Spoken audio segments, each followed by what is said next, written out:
Hi there. Welcome to the Bible Weekly. I'd like to share with you about the miracles of Jesus, but also the miracles of today. And I'd like to go with you to John 12. In a previous episode, we talked about John 11, where Lazarus was called out from the tomb and set free. Now in John 12, we read about Lazarus, Mary and Martha inviting Jesus to their home for an honorary meal to give honor to Jesus. And during this time, Mary opens up a very expensive perfume and pours it over Jesus' feet and blesses him and touches him.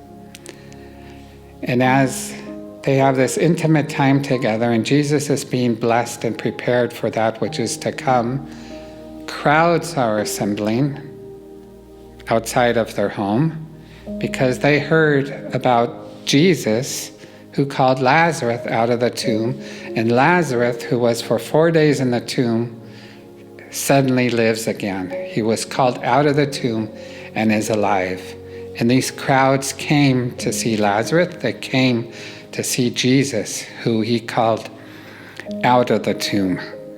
And as we read in verse 12, the crowds were assembling in Bethany where Mary, Martha, and Lazarus were, but they were also then starting to assemble in Jerusalem because they heard that Jesus and Lazarus are coming to Jerusalem. And as the crowds assembled there, they started assembling with palm branches and crying out, "Hosanna, Hosanna, blessed is he who comes in the name of the Lord." They were welcoming Jesus, and the crowds got larger and larger because people were sharing about Jesus and the miracle Jesus did with calling Lazarus out of the tomb. And in verse 17, I'd like to read that for you. The Pharisees pronounced, "See, the whole world has gone after him." The whole world has called after him.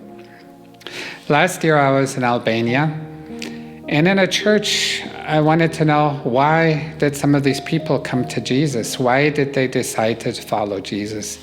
And one man that I interviewed or asked questions about, I said, "How did you come to Jesus?" And he said, "Well, my young son was in the hospital dying. He was in the hospital bed, and we had given up hope. He was supposed to die. But one day, a few people came through the hospital and they were praying for all the sick. And as they prayed for my son, he suddenly became well. And as he became well, I, my house, and all my relatives, extended family, we all accepted Jesus and became Christians and decided to follow Jesus." And then I asked another man, "How did you come to Jesus to follow Jesus?" And he had another story. He was a Muslim. As a young teenager, he was sent by the mosque across the street to the church to bring disturbances. And every Sunday, as he went to the church and was together with the youth group, even though he didn't agree with a lot, they kept saying, "Oh, will you come back? Will you come back?" And he noticed as he repeatedly went to the church on a mission to bring disturbance, he felt the love of God. And he said, "You know what? As a Muslim, I know the law, but we don't speak about love." And he said, "It was so new for me to hear about God's love, to experience the love of God through others. And it's that love which touched me, and it's that love which caused me to decide to follow Jesus." And so I ask too, are we a disciple of Jesus? Are we following Jesus? Just as the crowds came together in Jerusalem and Bethany to see Jesus and Lazarus, it was the miracle that caused these crowds to come together because they experienced the power of God. It was the miracle of these two people that experienced the power of God in healing of the son, but also the love of God through the young people at the church. And if we consider ourselves to be disciples, God has given a message to his disciples, and his message reads as follows.